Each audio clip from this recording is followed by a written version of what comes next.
I am your friend Dr. Charles Apoki.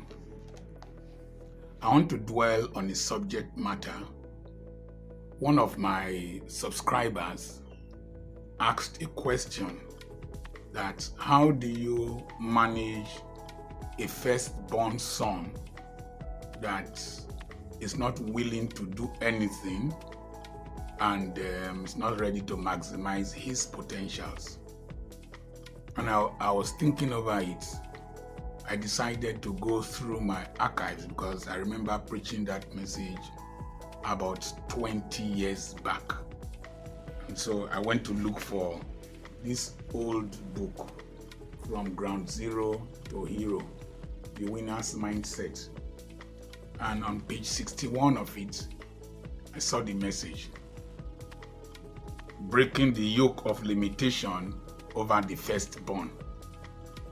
And I would like you to take your scriptural references from Exodus chapter 13, verse 13, Exodus chapter 33, verse 19, Genesis chapter 39, 3 to 4, Luke chapter 2, 21 to verse 24, Numbers chapter 3, 11 to 13, and Hebrews chapter 12, verse 23. This is not a law. It is just an observation of phenomena.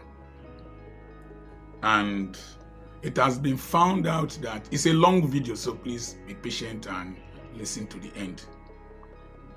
It has been found out that in many circumstances, it has been that many firstborns have a mentality that is detrimental to their position, an attitude that is detrimental to their position as the firstborns.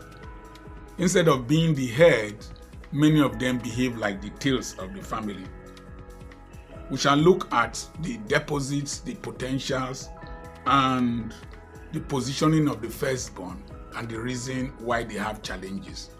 Ideally, this message should center around the first son. But we have also noticed this among firstborn females.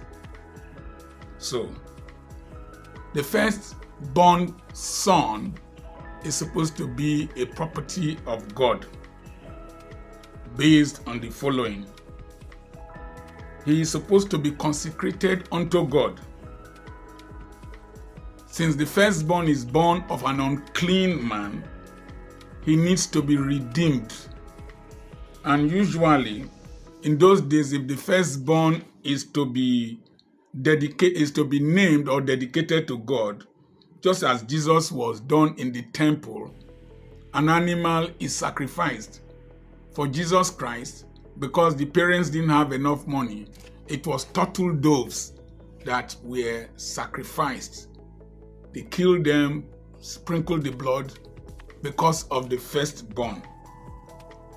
The firstborn is purchased of God. And in Egypt, when the Lord wanted to deliver the people of Israel from the hands of the Egyptians, he killed their firstborns, killed the firstborn of the Egyptians. And because the blood of the lamb was on the doorposts, God spared the firstborn of the nation of Israel. And so what happened is that from that day on, to commemorate and appreciate that deliverance, when a first child, a firstborn son, is dedicated, blood is shed of an animal. Now, the devil realized it, that if the firstborn child is killed or destroyed, the opponent is rendered weak. So the nation of Israel was weakened after the firstborns died. And the devil is an expert imitator. So we have God in the form of Father, Son, and the Holy Spirit. We have Satan, we have Antichrist, then we have the prophet of the Antichrist. So, the power of the king of Egypt was destroyed when their firstborn first sons died. Now, therefore, the devil deliberately sets out to attack the first sons in particular, and sometimes firstborn females. And if a man is polygamous, each gate of his polygamy will have different firstborns. And then the spread of attack now spreads over 3 human beings that are heading different units of the family. So, the devil deliberately sets out to attack the firstborn, but the firstborn must intentionally be protected and prepared with the mindset of leadership and a victor, not a victim. The mindset of defense must be put in him very early in life, My firstborn was really put under pressure by the devil. Very brilliant young man. He will not copy his notes. He will leave his things will get lost. He was just not paying attention in school and all that. We had to copy notes for him, wash clothes and take to the school. We had to, some days I wrestled with him to the ground, fell on the ground with him. I remember vividly the stress I went through. Both to university level, I had to take him from year 4 to do year 2 in Europe. I had to deliberately mark him, pace him. You know, when you want to train an athlete, you pace him, you run in front and he'll be running after you. I had to deliberately pace him. Today, he is an orthopedic surgeon and he's doing well. He's doing well, at least. So you must deliberately, very early. Most times we allow them for too long, then later we start complaining. The firstborn is the portion of God in your family.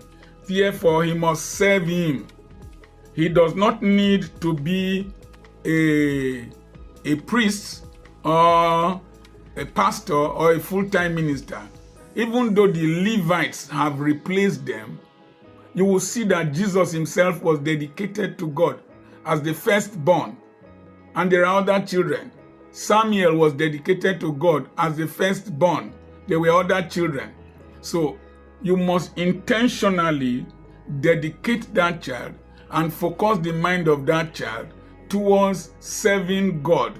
Not necessarily as a pastor, but he must be committed to the service of God. If he doesn't do that, the devil has a hold. Then the next thing, if the firstborn deviates from the duty of serving God in one way or the other, even when he is born again, his potentials are stunted. As I'm speaking, I'm looking at several families of firstborns and those beneath them.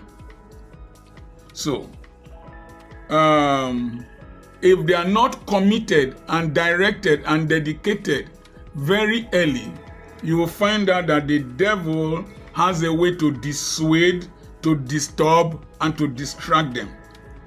There are many firstborns, particularly sons of born-again Christians from good Christian homes, who have been rendered useless by the devil. So, let's look at the firstborn. The firstborn, if we look at Jacob and Reuben, the firstborn has the excellency of the father's strength, the improvement of his ability, the embodiment of the hope and the future of the family. Therefore, if the devil can distract, divert, demoralize, delay, deform, and destroy the firstborn, it can hinder the whole of that lineage. I usually illustrate when we are driving. I will tell whoever is with me, if a big truck is in my front and I am not seeing the front and he is limiting my speed, I usually tell the person, this is how some firstborns limit people. They hinder people. You can't see forward. You can't overtake them. You have to drive at a speed that is less than their own. So, Reuben was a typical example. He ended up being less than his potential, the excellency of my strength. He said, but you shall no longer excel. In fact, no great man or prophet or warrior came out of the lineage of the tribe of Reuben until Moses reversed that pronouncement. Moses reversed that pronouncement. So the firstborn, ideally, when it comes to property, prosperity, and posterity, the firstborn is supposed to inherit twice that of any other child. Sometimes the administration of the whole property is given to the firstborn. So the devil is very tactful. If he can hinder the firstborn, if he can distract the firstborn, the whole family will lose. Whole family will lose. The firstborn, therefore, as I said previously, should very early be put through the principles of management. Discipline and excellence in life is intentionally. There are so many families that were heroes, big families, successful families that went to ground zero because of the managerial incompetencies of the firstborns. The firstborns hold the key to the past and the key to the future. Esau had the inheritance of Abraham behind him and the nation of Israel in front of him, but he threw it away for a pot of porridge.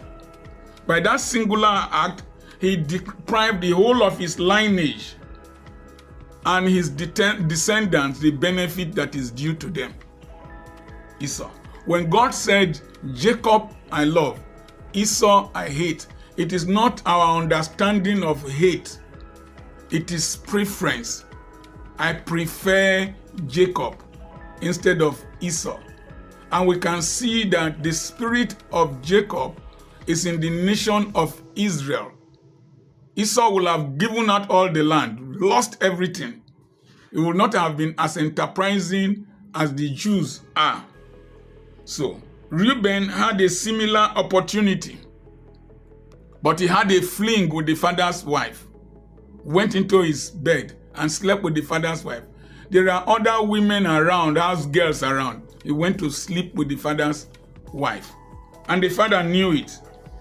Reuben was to inherit Abraham's promises and the future of the nation of Israel, but he became the lion of the tribe of Judah. The other ones before Judah had their own problems, temper problem, vengeance problem, and maybe we'll do another video in that line. I just did a video about war between Hamas and Israel, between Russia and Ukraine. Try and avoid battles as much as possible. The firstborn, therefore, is a soft target. What you see in a child that is a firstborn, that is not taking things seriously, particularly a first son, is that the devil has seen him as a soft target to developmentally hinder him. Most parents are not aware of this scheme of the devil, so the firstborn is left vulnerable. The firstborn, apart from what I've said, has psychological challenges. When he is growing up, he has no models. He is the first model. There are no, the youngest ones, the second one, will see him. They will learn from him. And sometimes he is relating with adults in the house. He's the only person that is a child with these adults. So he cannot communicate. He cannot discuss with them. He is a child. And then his development, his stimulus is reduced. Some of them don't talk on time. Some of them don't walk on time. Some of them don't learn on time. Unless the parents intentionally do that. They must intentionally do that. So, a lot of them don't have challenges like the last child. I am a last child. When they share things in the house, I get last and I get the smallest. And I used to get provoked. I say, no, this cannot continue. I must end my own. In fact, my mother used to tell me, I'm not looking up to you. I'm looking up to my first children. And that thing used to agitate me to work harder. So, and they pamper a lot of them. Oh, the firstborn will have up to 20 names, particularly if the mother was barren for a while before having the child. They will give them grandfather, grandmother. They pamper them. They protect them. And so, most of them have weak spiritual and physical immunity. The firstborn, by the time he is growing up, is not under any pressure. The firstborn, by the time he comes to a position of understanding, is usually made to realize that he is going to inherit things. And that thing that enters his head that is going to inherit things makes a lot of them very docile and very inactive, without knowing that wealth and inheritance is a duty, is a responsibility. So most of them want to inherit yesterday instead of building a tomorrow. So, and the following characteristics are as a result of some of the things I mentioned earlier on. Firstborns can be very restless and indecisive, particularly boys. Restless, they don't stay in one place, they don't do one job, they are moving from one school to the other, moving from one place to the other, and they can be very indecisive. They won't take action. Some of them don't marry on time. Some of them are not firm. They can be very reckless and have no value for things like Esau. They just lots of toys to play with. Often babies don't cry. They don't know what suffering is like. They've got money, nannies. So he has a lot. He has a lot. And sometimes they can be very, very reckless.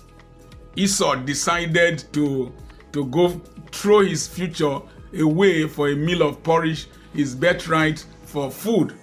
The same thing with Reuben, second-hand wife of your father. And then Adonijah. Adonijah, you lost a throne to Solomon, who was the descendant of an adulterous relationship. Adonijah, senior son. Instead of thinking of something to do with your life, you decided to ask for King David's fairly used wife. And then Solomon ordered him to be killed. Any man who is prone to making wrong choices, just as I've mentioned, is prone to self-retardation and self-destruction. Many of them are very sluggish. Many firstborns, very sluggish. Male or female, very sluggish. And they have bicycle mentalities. If you don't push them, they can't move. If you don't ride them, they can't move. They always need somebody to rest on. Most of them can talk big and they don't act. They can dream and never wake up to pursue their dreams, their destinies. They know how to talk big and do very little.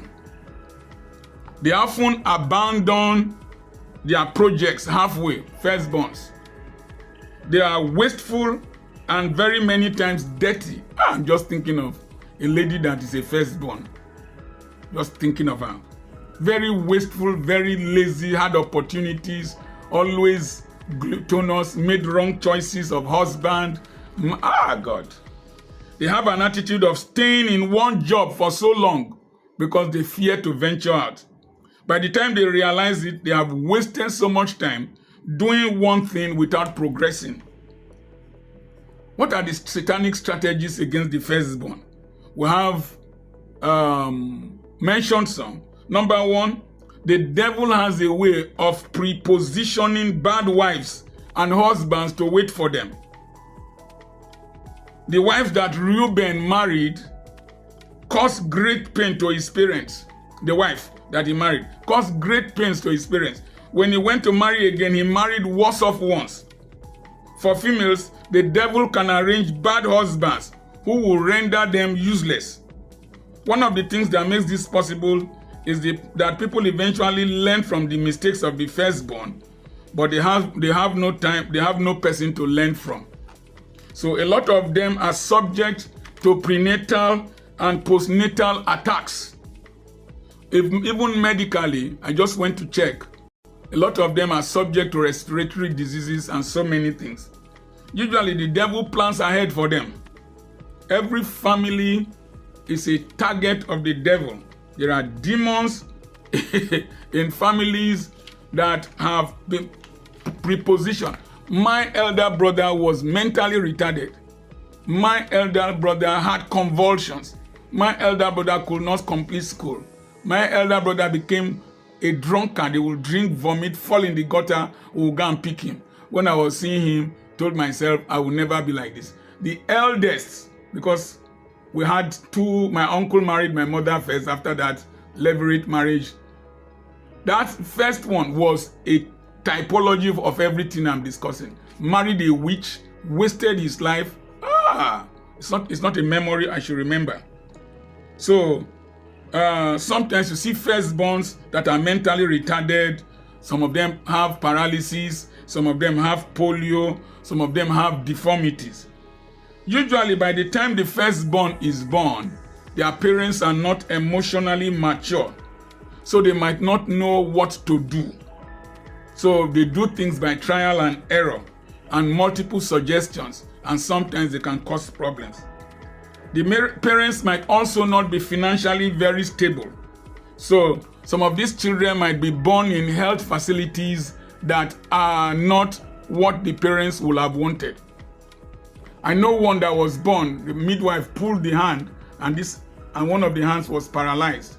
And he is still restless and reckless, talkative, not stable. So many firstborns might be malnourished because the parents might not have financial stability. And once you are malnourished, your mental capacity is affected because the parents are struggling to overcome financial pressure and then at that time. And some of them might not be born into the right accommodation. Imagine Jesus was born in a manger. I don't know where they moved to after then. So they have a lot of challenges. Sometimes they are not as tall as the younger ones who have better nutrition, and so that with better expression of the genes. Occasionally, the parents might still be schooling, and so some of these children are given to the grandmothers to take care of. And some of them might need to work and be taking care of these first children. But this nonsense must stop. However, the progression must be stopped. Parents must learn that the dedication ceremony of the firstborn is a unique event. The child must be consecrated unto God and redeemed with a price. The child must be prophesied upon by an anointed servant, a sound servant of God. The dedication of ceremony of Jesus Christ in the temple was not a hurried affair. Today I go to churches, I see 8 babies lined up, including firstborns. And they just pray hurried prayer because they want to run 5 services and the child is carried away. Ideally, the firstborns among them should be selected after the dedication ceremony. Let the pastor prophesy upon them, speak their future into existence. If there are firstborns who are not dedicated, the parents must deliberately make efforts to rededicate those children to God. Commit them, explain to them, commit them to God's service. Or they themselves can personally rededicate themselves to God and His service. I'm a last child. I'm not doing what I'm doing because I want to preach. I didn't sell the hospital to be doing what I'm doing. Even though I enjoy what I'm doing, I have excelled in what I'm doing. I personally dedicated myself to God. I did a bond slave covenant with God. I held my ear and I said, God, nail my ear against the doorpost. I have a right to be free, but I am a bond slave to you from today onwards. Use me as you deem fit. I was listening to a preacher that goes to Tanzania and all those places for missionary work. That is how I started. I started by taking care of prisoners, motherless babies, homes, orphanages, all kinds of things. I went to the remotest part of Ethiopia, to across Lake Basaka to one town there. Went to Morandova and used road from McKinney through boat to Liberia, ate cassava leaf. I went to the remotest parts of Africa, South Sudan, did all kinds of things because I committed myself to God. Went to Ethiopia, Lafto, all that. I committed myself, I dedicated myself to God. So the firstborn must pray against distraction, must pray against disturbance, must pray against spiritual ambush before marriage. The program wives for them, the devil programs wives. Let me tell you, I program against them in marriage and in business. They must place a demand on God to give them their position in life and maintain it. They must pray to be decisive, and they must pray for drive, and they must pray to be daring, and pray to attract favor. Now, that child that is not attempting, is not doing anything, sometimes, like as most kings do in our part of the country here, they take the firstborn, who is going to be a king, they take him to one harsh relative to go and live with, very stern relative to go and live with. When you take that child outside the comfort of junior, you take him to where no person unionizes him. Put him where he can receive strict discipline. Or send him to a school where people can be very firm. Boy, when I got to government college, really, I knew the difference between June and July. In fact, till today, I don't know how it happens. I still dream that I'm going back to government college, and in that dream, it turns to a nightmare. I start panicking. Sending me to government college was very, very good. It stupidized my, removes stupidity from my brain. The Yorubas have a saying that train up a child the way, foolishness abounds in the heart of a child, but the rod of correction will drive it away. The Yorubas have a saying, that is, madness, insanity, craziness is abundant in the head of a child, but the rod of correction will drive it away. Sometimes send this child to somebody else to stay with. A harsh, disciplined uncle. Don't listen to his cries. Let him follow the rigor that has made that uncle who he is. Send them to schools where they can see models. Send them to environments where they can see models that will help them become who they are supposed to be. Give them to mentors, crazy mentors like me. Crazy. I dealt with the son of one prominent politician. I dealt with him. They had to go and use police to look for him. I dealt with him. Today is the pride of the father, and my pride is in the university now.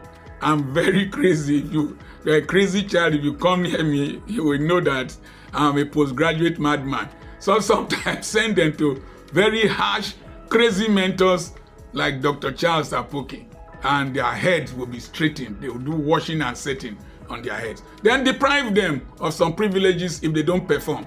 Then let every person know that if you are not doing well, that is your fault.